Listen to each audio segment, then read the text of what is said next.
E5 TV news కు స్వాగతం. ముందుగా హెడ్లైన్స్. ఎన్నికల అడ్డాలో PM Kisan instalment PM Modi. వివాహ వేడుకల్లో పూలదండలు ఉంగరాలు మార్చుకున్న కేసీఆర్ దంపతులు.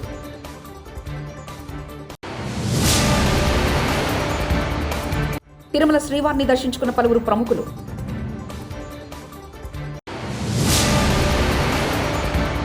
ప్రయాణికులకు మరో good news. RTC MD. Bihar assembly ఎన్నికల త్వరలో జరగనున్న నేపథ్యంలో ప్రధానమంత్రి నరేంద్ర మోదీ ఫిబ్రవరి 24న బగల్పూర్లో పర్యటించనున్నారు. ఎయిర్పోర్ట్ గ్రౌండ్స్లో జరిగే బహిరంగ సభలో ప్రసంగించనున్నారు. ప్రధాని వెంట బీహార్ ముఖ్యమంత్రి నితీష్ కుమార్ పాల్గొంటారు. ఈ సభకు సుమారు 5 లక్షల మంది రైతులు హాజరు కానున్నారు. ఈ సందర్భంగా కిసాన్ సమ్మాన్ నిధి 19వ ఇన్స్టాల్మెంట్ను ప్రధాని విడుదల చేశారు. మహాకుంభమేళలో కుటుంబ సమేతంగా పుణ్యస్నానం ఆచరించిన మంత్రి నారా లోకేష్.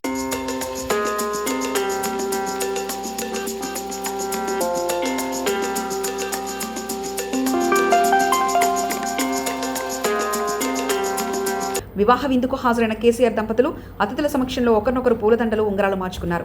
ఈ అపురూప సన్నివేశం సిద్దిపేట జిల్లాలో గజ్వెల్లో సోమవారం జరిగింది. ఓ వివాహ వేడుకకు కేసీఆర్ సతీమణి శోభతో కలిసి అతిథిగా హాజరయ్యారు. వధువులను ఆశీర్వదించారు. అదే రోజు కేసీఆర్ పుట్టినరోజు కావడంతో కళ్యాణ వేదిక వద్దే అప్పటికప్పుడు వేడుకల పెళ్లివారు ఏర్పాటు చేశారు. పెళ్లికొచ్చిన అతిథులు శుభాకాంక్షల మధ్య కేసీఆర్ దంపతులు పూలదండలు ఉంగరాలు మార్చుకున్నారు.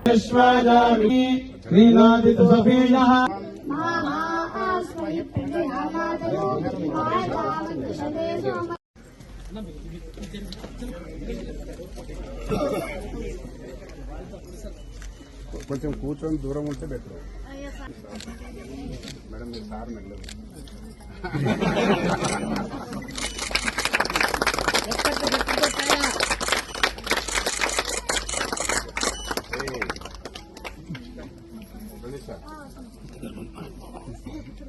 సార్ టైం ఏడు మళ్ళీ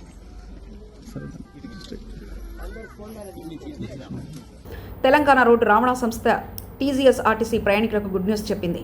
తమకు చెందిన బస్సుల్లో ప్రయాణించే ప్రయాణికులకు టికెట్ ఛార్జీలో రాయితీలు ఇస్తామని ప్రకటించింది. ఇప్పటికీ రాష్ట్ర వ్యాప్తంగా మహిళల కోసం మహాలక్ష్మి పథకాన్ని ప్రభుత్వం అమలు చేసింది. దీనివల్ల ఆర్టీసీ బస్సులో ప్రయాణానికి మహిళలు మక్కువ చూపుతున్నారు. అది కాక మహిళా ఉచిత ప్రయాణ పథకం వల్ల ప్రభుత్వానికి భారీగా నగదు వస్తుందంటూ సాక్షాత్ సీఎం రేవంత్ రెడ్డి ఇప్పటికే ప్రకటించారు. తెలంగాణ కోసం కేసీఆర్ దీక్ష చేసినప్పుడు ఆయనను చూస్తే నాకు ఏడుపొచ్చింది. అప్పటికి కేసీఆర్ నిరాహార దీక్ష 11 రోజులైంది. కంట్రోల్లో లేడు, వణుకుతున్నాడు, కానీ పట్టుదల మాత్రం విడలేదు. అప్పుడు ఆయనను చూసి నా కళ్ళలో నీళ్లు తిరిగాయంటూ హరీష్ రావు వ్యాఖ్యానించారు.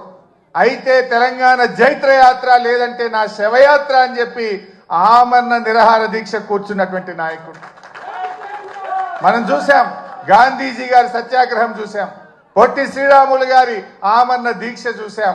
మరి నాడు కేసీఆర్ గారు కూడా ఆమరణ నిరాహార దీక్ష కూర్చొని ఢిల్లీ పీఠాన్ని కదిలించి డిసెంబర్ 9, 2009 ప్రకటన వచ్చిందంటే అది కేసీఆర్ గారి దీక్ష ఫలితం అని కూడా మనం గుర్తు చేసుకోవాల్సిన అవసరం ఉంది. నిజంగా ఆయన ఆ రోజు దీక్ష పూనుకోకపోతే ఇవాళ తెలంగాణ ప్రకటన వచ్చేదా? ఎవడెవడో ఏదో మాట్లాడుతున్నాడు.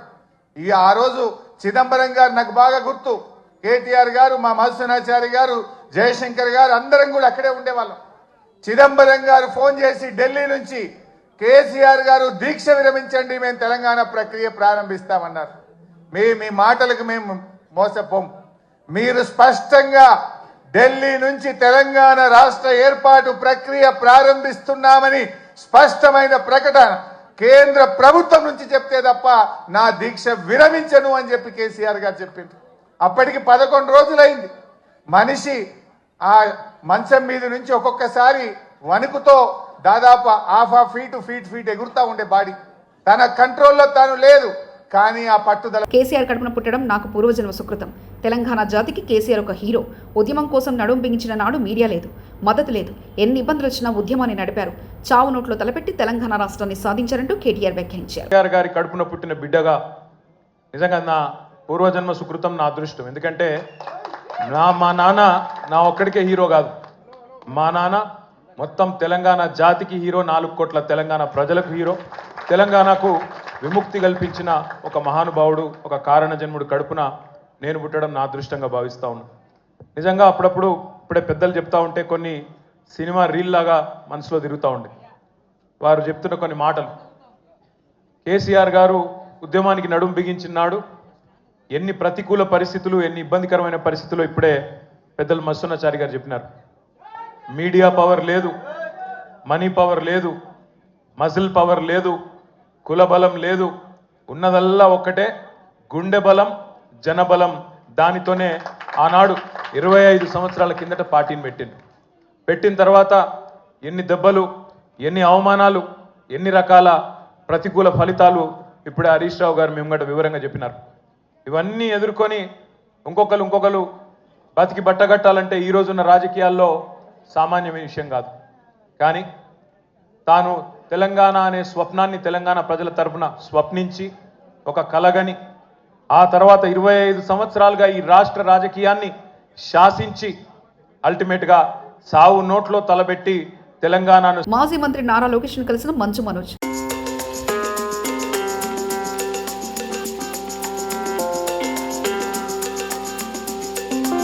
మనకు ప్రచారానికి సోషల్ మీడియా అవసరం లేదు. కాంగ్రెస్ కార్యకర్తలు ఒక్కసారి నడుం బిగిస్తే ఏ మీడియా పనికిరాదు. ప్రభుత్వ కార్యక్రమాల గురించి ఒక్కొక్కరు 10 మందికి చెప్పాలి. TPCC chief Mahesh Kumar Goud. ప్రతి వ్యక్తి రోజు కనీసం 10 మందికి ఈ విషయాలు చెప్పాలి. రెవెన్యూ డిపార్ట్మెంట్ కూడా చెప్పాలి. మీరు వాస్తవాలు చెప్పండి. మా కొంచెం గొప్ప చెప్పాల్సిన అవసరం లేదు. 10 ఏళ్ళు బాగా చేసిన అభివృద్ధి ఎంత, మనం 5 సంవత్సరాలు చేసిన అభివృద్ధి ఎంత, వాళ్ళు 10 ఏళ్ళు ఇచ్చిన సంక్షేమం ఎంత, మన సంవత్సరం ఇచ్చిన సంక్షేమం ఎంత, ఇవన్నీ చెప్పుకుంటే చాలు మనకి. తిరుమల శ్రీవారిని పలువురు ప్రముఖులు దర్శించుకున్నారు. వీఐపీ ప్రారంభ విరామ దర్శన సమయంలో ఏపీ రాష్ట్ర హోంమంత్రి వంగల్పూడి అనిత శ్రీవారి సేవలో పాల్గొన్నారు. మరోవైపు మహారాష్ట్ర సీఎం దేవేంద్ర ఫడ్నవీస్, తెలంగాణ రాష్ట్ర మంత్రి పొన్నం ప్రభాకర్ వేర్వేరుగా శ్రీవారిని దర్శించుకున్నారు. తొలుత తిరుమల తిరుపతి దేవస్థాన అధికారులు వారికి స్వాగతం పలికి దర్శన ఏర్పాట్లు చేశారు. దర్శనానంతరం రంగనాయకుల మండపంలో పండితులు వారికి వేద ఆశీర్వచనం పలికి స్వామివారి తీర్థప్రసాదాలు అందజేశారు. శ్రీ వెంకటేశ్వర స్వామి దర్శనం అన్నది ఒక పూర్వజన్మ సుకృతం. ఈరోజు ఆ వెంకటేశ్వర స్వామి దర్శనం చేసుకొని ఈరోజు మేమందరం కూడా ఇక్కడికి రావడం జరిగింది. ఒక మంచి దర్శనం కలిగింది. ఆ దేవదేవుని కూడా ఎప్పుడు కూడా ఈ రాష్ట్రం బాగుపడాలి, చంద్రబాబు నాయుడు గారు ఆరోగ్యంగా ఉండాలి, ఈ రాష్ట్ర ప్రజలందరూ కూడా ఎన్డీఏ గవర్నమెంట్ సారథ్యంలో ప్రతి ఒక్కరు కూడా సుఖ సంతోషాలతో ఉండాలని మనస్ఫూర్తిగా ఆ దేవదేవుని కోరుకోవడం జరిగింది. ఈరోజు అదేవిధంగా ఎక్కడైనా టెంపుల్స్లో ఈ మహోత్సవాలు జరుగుతున్నాయి. ఇప్పుడు శివరాత్రి మహోత్సవాలు, మొన్నటి రథసప్తి మహోత్సవాలు కూడా ఇక్కడ వెంకటేశ్వర స్వామి సన్నిధిలో చాలా దేశంలో రోల్ మోడల్గా మార్గదర్శకత్వంగా ఉండే విధంగా కుల సర్వే నిర్వహించింది. ఆ కుల సర్వే కార్యాచరణ భవిష్యత్తులో చట్టం చేయబడి 42% బలహీన వర్గాలకు స్థానిక సంస్థలతో పాటుగా విద్యా ఉపాధి అవకాశాల్లో రిజర్వేషన్లు కల్పించడానికి ప్రభుత్వం కాంగ్రెస్ ప్రజలకు తెలంగాణ అభివృద్ధి దిశలో తీసుకుపోయే విధంగా రైజింగ్ తెలంగాణ దేశంలోనే అగ్రభాగాన నిలబడే విధంగా మా కాంగ్రెస్ ప్రభుత్వం కొనసాగుతుంది. కేసీఆర్ పుట్టినరోజు సందర్భంగా ఎర్రవల్లిలోని నివాసానికి వేలాదిగా తరలి వస్తున్న కేసీఆర్ అభిమానులు.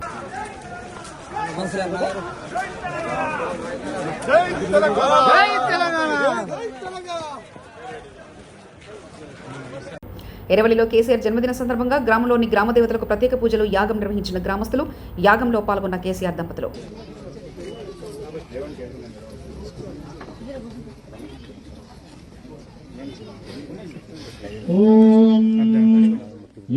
మంత్రి సీతక్క అధ్యక్షతన జరిగిన కాంగ్రెస్ ఎమ్మెల్సీ మీటింగ్కు స్పందన కరువు. దీంతో మంత్రి సీతక్క అసహనం వ్యక్తం చేశారు. నిర్మల్ జిల్లా బైన్సాపట్నంలో జరిగిన కాంగ్రెస్ ఎమ్మెల్సీ మీటింగ్లో పాల్గొన్న మంత్రి సీతక్క ఎమ్మెల్సీ అభ్యర్థి అల్ఫోర్స్ నరేందర్ రెడ్డి, ఎమ్మెల్యే వెడ్మ బుజ్జ, మాజీ ఎమ్మెల్యేలు వేణుగోపాల్చారి, విఠల్ రెడ్డి, నారాయణరావు, పటేల్ ఒకరిద్దరు గ్రాడ్యుయేట్లు మినహా ఓటర్లు ఎవరూ రాకపోవడంతో ఖాళీగా కనిపించిన కుర్చీలు, పాల్గొన్న కొంతమంది కూడా అల్ఫోర్స్ విద్యాసంస్థలకు చెందిన సిబ్బంది కావడంతో మీటింగ్కు స్పందన కరువైంది. కేసీఆర్ జన్మదిన సందర్భంగా యాదగిరిగుట్ట శ్రీ లక్ష్మీనరసింహస్వామి వారి ఆలయంలో ప్రత్యేక పూజలు నిర్వహించి మాజీ మంత్రి సూర్యాపేట ఎమ్మెల్యే జగదీష్ రెడ్డి దంపతులు పాల్గొన్నారు. ఆలేరు మాజీ ఎమ్మెల్యే గొంగిడి సునీత, మాజీ మంత్రి ఎమ్మెల్యే గుంతకండ్ల జగదీష్ రెడ్డి ప్రత్యేక తెలంగాణ వస్తే తప్ప సమస్యలు పరిష్కారం కాదని, మన నిధులు మన వనరులతో కోసం పోరాటం చేసిన యోధుడు కేసీఆర్. అంబేద్కర్ గాంధీ మార్గంలో ప్రత్యేక రాష్ట్రం సాధించిన వ్యక్తి కేసీఆర్. సబ్బంట ప్రజల సమస్యలు తెలిపిన నాయకుడు కేసీఆర్. తెలంగాణ రాష్ట్ర ఏర్పాటయ్యాక మొదటి సీఎం అయ్యాడు. తెలంగాణ జాతిపిత బాపుగా కేసీఆర్.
కాపాడుకుందాం, మన వనరులు మనం వినియోగించుకుందాం, మన నిధులతో మనం అభివృద్ధి చేసుకుందాం.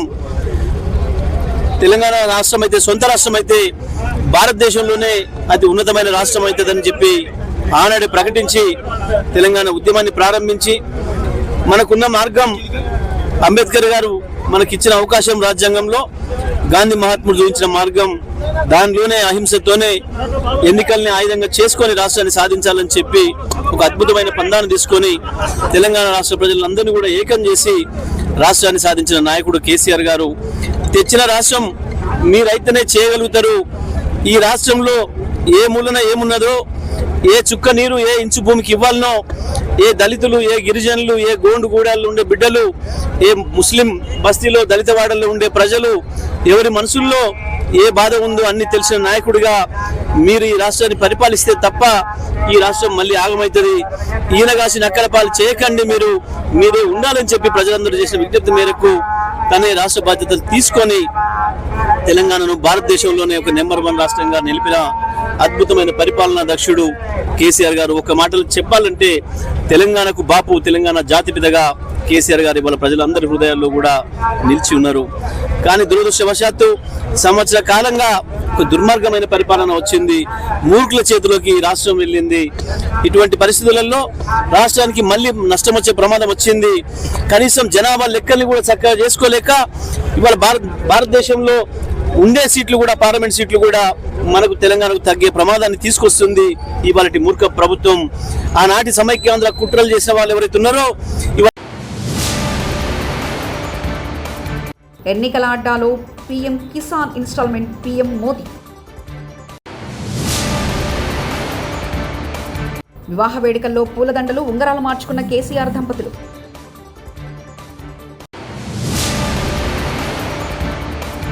తిరుమల శ్రీవారిని దర్శించుకున్న పలువురు ప్రముఖులు.